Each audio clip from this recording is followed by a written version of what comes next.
Just Easy English podcast.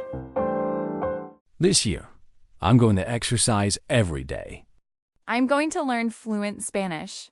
I'm going to save lots of money. I'm going to. Okay, stop.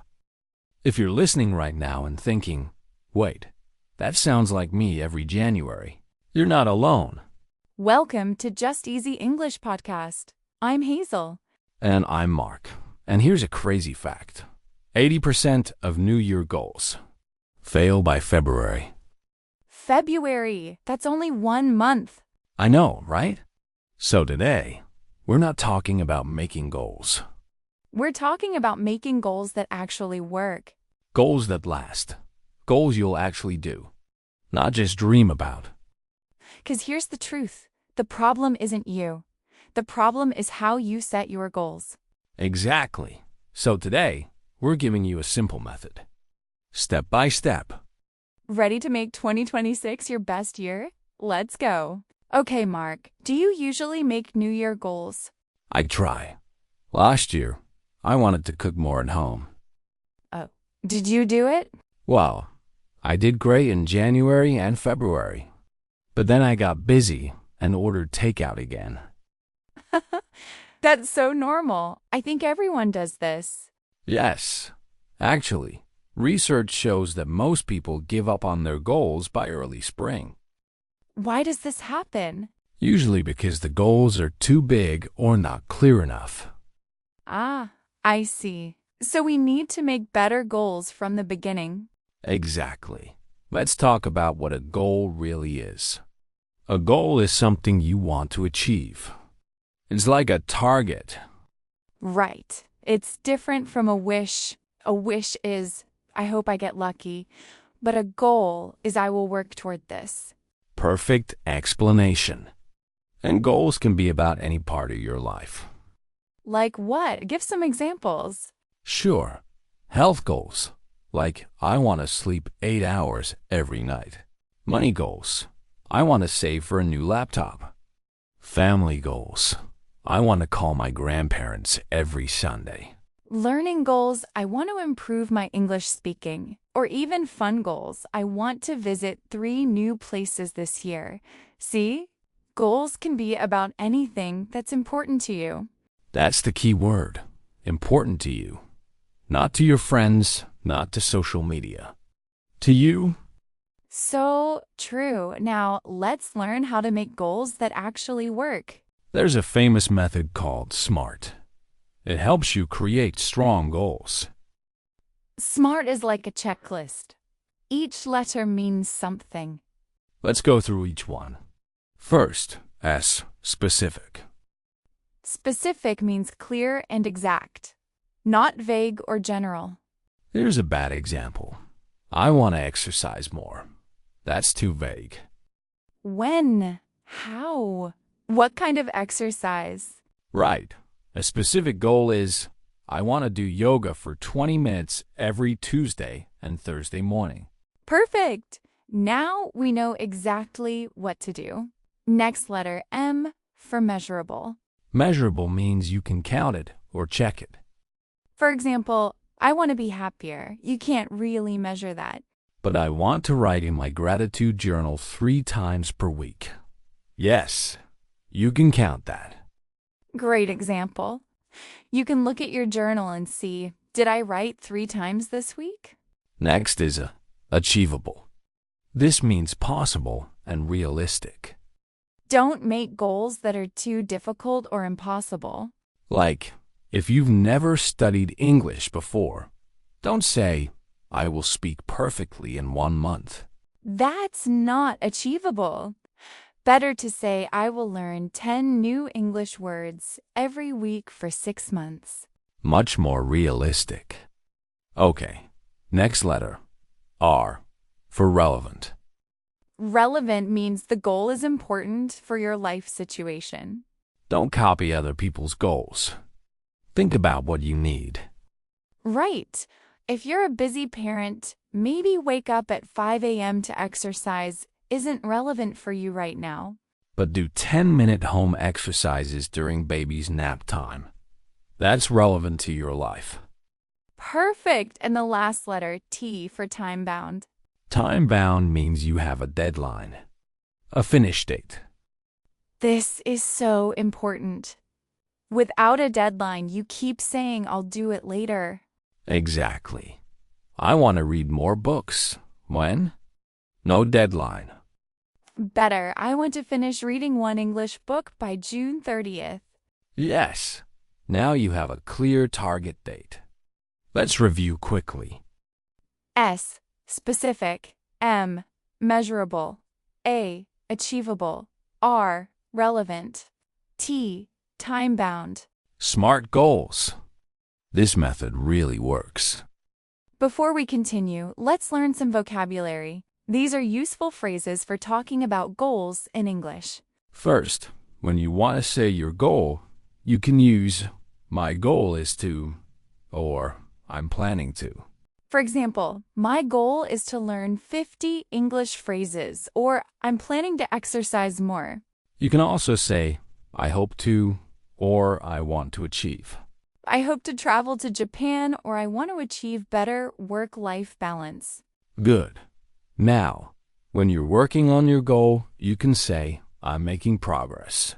Progress means you're getting better, you're moving forward. I'm making progress with my English. I'm making progress with saving money. Another useful phrase, step by step. Yes, this means slowly, one small action at a time. I'm learning English, step by step. I'm getting healthier, step by step. And here's an important one. Stick to something. When you stick to a plan, it means you continue following it. You don't give up. I'm sticking to my study schedule. Are you sticking to your diet? Next phrase, fall behind. This means you're not keeping up with your plan. I fell behind on my reading goal. It happens to everyone sometimes. And when you finally complete your goal, you can say, I reached my goal, or I accomplished it. I reached my goal of saving $1,000. I accomplished my fitness goal. One more. Give up. This means to stop trying, to quit. Don't give up on your dreams. Many people give up too early. Great vocabulary. These phrases will help you talk about your goals naturally in English. Now let's look at some real-life examples. We'll take common goals and make them smart. Okay, example 1. Someone says, I want to learn English better. How do we make this smart? Let's see. First, make it specific. I want to improve my English listening skills. Measurable. I will listen to English podcast for 20 minutes every day. Achievable. Yes, 20 minutes is possible for most people. Relevant. If you need English for work or travel, this is definitely relevant. Time-bound. I will do this every day for the next 90 days until March 31st. Excellent! Now it's a complete SMART goal. Next example. I want to get in shape. Okay, this is very general. Let's make it specific. I want to walk more and feel stronger. Measurable. I will walk 30 minutes during my lunch break, 5 days per week. Achievable. Most people can take a 30-minute walk during lunch. Relevant. Good for your health. Reduces stress. Easy to fit into a work day. Time-bound. I'll do this for 3 months, then check my progress in April. Perfect. One more example. I want to spend better time with my children. Great goal. Let's make it specific. I want to do activities with my kids without phones. Measurable. Every Saturday afternoon, we'll do one activity together. No phones, no TV, for at least 1 hour. Achievable. Just 1 hour, 1 day per week. Very doable. Relevant. If you're a parent who feels guilty about being too busy, this is very relevant. Time-bound. Starting January 4th, every Saturday for the whole year. Beautiful.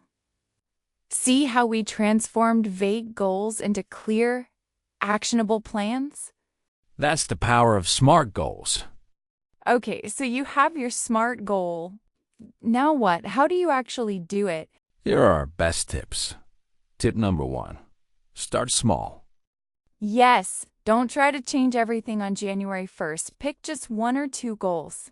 If you try to change 10 things at once, you'll feel overwhelmed. Tip number 2. Create a trigger. A trigger? What's that? A trigger is something that reminds you to do your action. Connect your new habit to something you already do. Oh, like after I brush my teeth, I will study English for 5 minutes. Exactly! Brushing teeth is your trigger. It reminds you to study. Or, when I start my morning coffee, I will review 10 vocabulary words. Perfect! The coffee is your trigger. This makes habits automatic. Tip number 3. Track your progress visually. Use a calendar or a simple notebook. Every day you complete your action, make a check mark or draw an X. Yes, when you see a chain of check marks, you don't want to break the chain. It's very motivating. You can see your progress right in front of you. Tip number 4. Tell someone about your goal. This is called accountability. When someone else knows your goal, you feel more responsible. You can tell a friend, a family member, or even post it online. Right, people can check on you and ask, how's your goal going? Tip number 5. Expect bad days. This is really important. Some days, you'll feel motivated. Some days you won't. Some days you'll do great. Some days you'll miss your action. And that's completely normal. Don't be too hard on yourself. If you miss one day, just start again tomorrow. One bad day doesn't destroy everything. Exactly. Progress isn't perfect. It's up and down. The important thing is, don't quit. Keep going. Wow, we covered so much today. We talked about what goals are, the SMART method, useful vocabulary, real examples, and tips for success. Now it's your turn. We have a challenge for you. Yes, think about one goal for 2026. Just one. Write it down using the SMART method. Make it specific, measurable, achievable, relevant, and time-bound. Then, if you want, share it in the comments. We love reading your goals. And remember, start small, be patient with yourself, and celebrate every small win. You can do this. We believe in you. Thank you so much for listening to Just Easy English Podcast. We'll see you in the next episode. Happy New Year. Bye-bye.